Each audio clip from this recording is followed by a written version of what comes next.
My father, he went to sit with me, which was also had a huge impact on my well-being. And when you had a talk with your dad, you felt the chain has been broken. Yes, some of the chain have been broken. Did you like it in the beginning when you have to talk to strangers? It's a development thing. Okay. If you say now I really like talking to people. Oh. Yeah, because talking to people, for me, it's a way for me to learn from their experience. You have such a very broad view of what life is. Learning from others, understanding your own incapacities. Based on what you have shared, your mind is telling you otherwise. It's still somehow, still a mystery for me. Right. There's the good side of suffering, maybe. Maybe God wanted me to reveal a character in me, maybe to chip down the ego that I had prior. That's a very different way of looking at it. And for a young man to think like that, I really think God is in work in you to be able to retrospectively think about how even the negative things that you have experienced, God is able to turn it into positive. That's amazing. But can you share with me, what was the lowest point in your life? You said anxiety and you said depression. Was there any point in your life that you were really so low, and how did you come out from that? A point in my life where I was very in a low position, I think it's when I started to contemplate to take my own life. I was so scared. I told my mom, and when I told her, I cried, and I did not believe I would go into that situation. Right. She was scared. I'm sure. And I was scared of myself too. What helped me to not proceed with the taking my own life is, I think I hold on to the Bible. Mind you, doctor, that actually when I was depressed, I did not believe in any of the biblical words that I was listening to. I believed that my life was somehow was meant to be led to being that lowest part of my life. I cannot imagine how your mom must have felt at that time when you told her. I also acknowledge your bravery of telling her that she's the first person that you called when you were feeling that kind of really deep despair, wanting to take your own life. So looking back, aside from the Bible and your mom, is there anything else that really prevented you from going step further? I think I hold on to the hope. There's actually a bit hope where I wanted to see how, if I endured this process, Right. how can I change?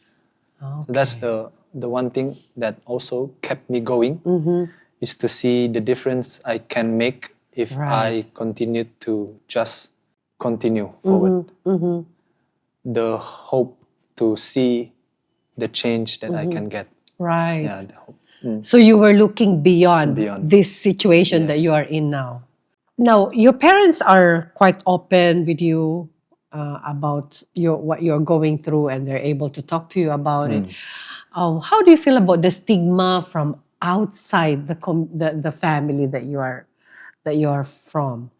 Sometimes your aunties, your uncles, the community at large, the church family. Have you ever felt that there's a stigma against this kind of issues? I do, actually. Because before this, I was also someone who did not believe in this mental health thing. Right. And then when I experienced it myself, I somehow felt like, oh no, what should I do? Right. So taking a step forward to go to professional help is actually something that I was ashamed of before. And my community, we never talked about it in my community. Right. We never talk. So the first thing that I was thinking was, how would my family members feel? How would my friends feel? How would the church members feel? There will come a point where you will stop caring about others' opinion. You care more about your well-being. Right. So that is when you start to take the big leap of getting professional help. And then a few months down the road, it's actually, for me, looking back, it's if I see someone who took the step, I would say they are brave. They are not weak. Any people who seek professional help, Ah, right. They are very brave anyone in who your mind. Yeah. expresses their feeling of Right, worry. right. The stigma from people, I think, is if you state your worry to others, if you worry too much, you are weak. So Yeah. that's the stigma. But actually, everyone has a worry inside of them. It's just in different intensities. Right. So the act of telling others about your worry is already a strength in itself. And here you are sharing bravely your stories to the, to everyone who may want to come across this video. Yes, because I want everyone to have the belief that there is strength in weakness. Wow. So how is Abel now? Now I am happy, Okay. fulfilled, Uh-huh. hopeful. Right. Those are good adjectives. Yes, hopeful.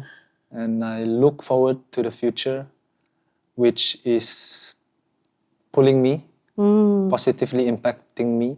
Right. And having goals is actually a good start. Number one is always seeking the Word of God. So I'm trying to build a better relationship with the people around me, especially the church members, my Right. family members. And I start also to give help to people who are feeling unmotivated. Right. And somehow when you give people enough recognition, enough help, you don't need it for yourself. You feel fulfilled. Right. What would you like people like, us, people around you who may not know what you're going through? What are the things you would have wanted us, to do for people like you whom we don't even know that they are suffering this kind of issues? Just be there Right. and listen. And listen. When I was in my depressive state, Yeah. whatever opinions I got from others, it will just go into one ear and go outside. Right. If I look back, I think the most helpful is when someone listens. Right. Not hear, listen.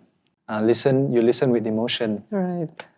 but you hear with just Your yeah. ear and not doing anything. So when people listen and somehow they reciprocate your complaints, Right. not by giving advice, but just by Acknowledging maybe it. acknowledging, somehow it helped. So I started to listen more. Right. Yeah.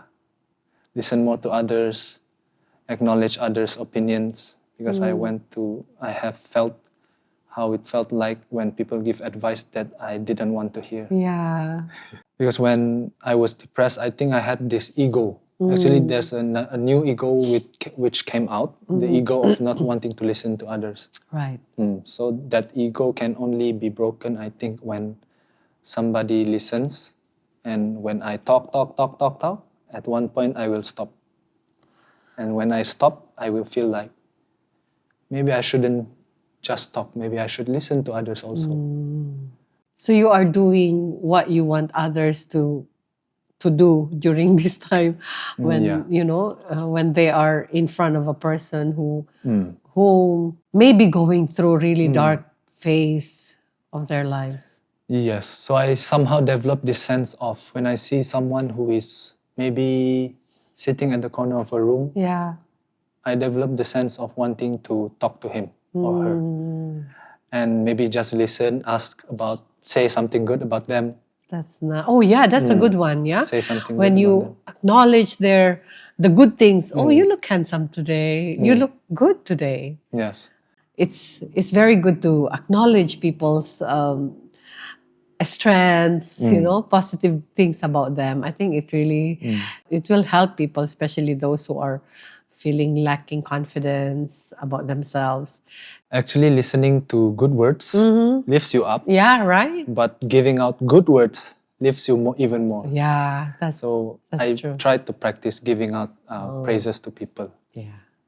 It doesn't only lift the other person's spirit, but it also somehow affect you in a positive way. Yes. That's really good. What is the greatest fear now of Abel, if there's anything?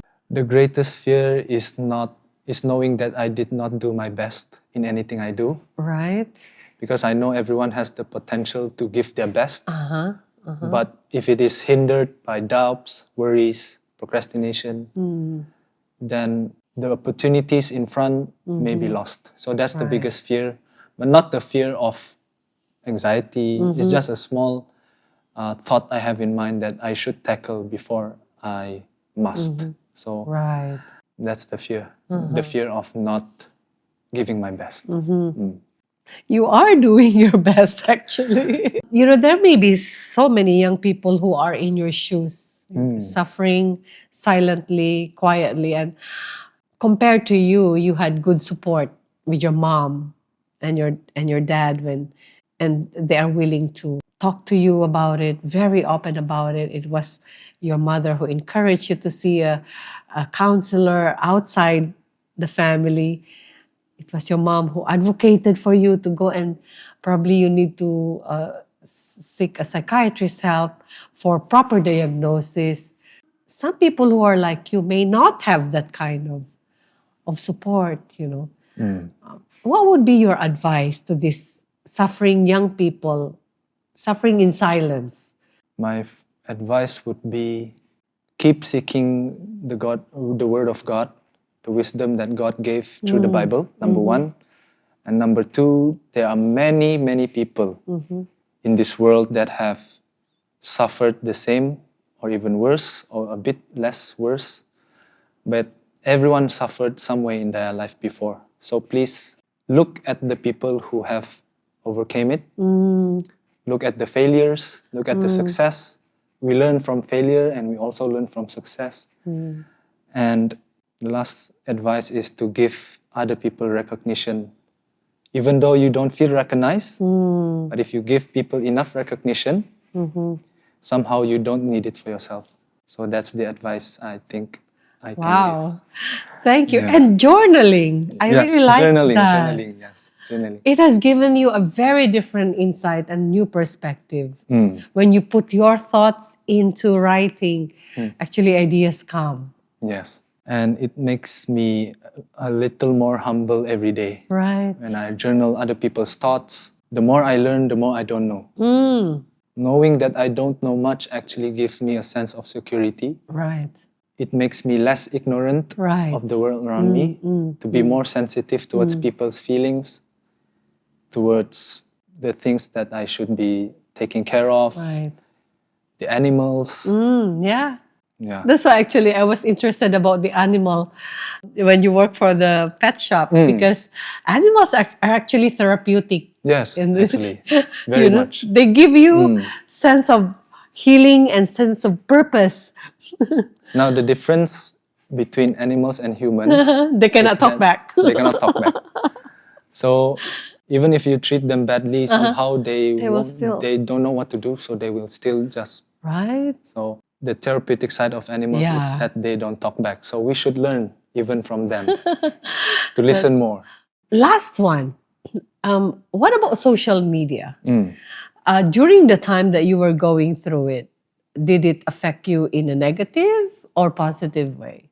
For social media, it affected me actually positively. Oh, okay. Because prior to my depressive state, I did not play social media that much. Okay. But when I was in this mental rut, Yeah. I started to open up to having more followers.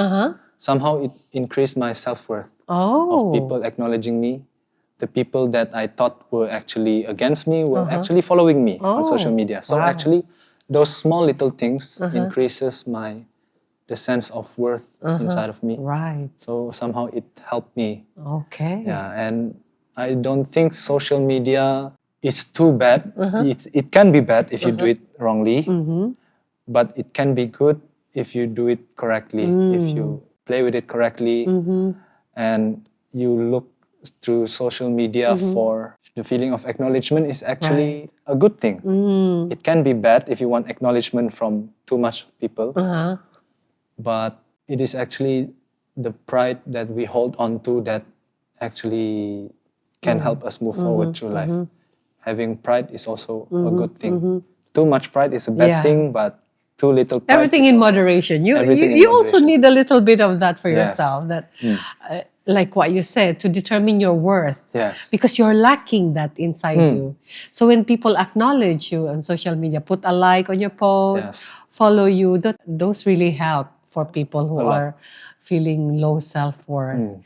Actually, for me, that's what I do when I see people who are very introverted and they would post something. I would definitely put a love, a like, Yes. and then sometimes I would say hi to them, because you're right. Some people who are in social media are really introverted and they are lacking self-worth, and they may need those kind of Recognition. recognition from us.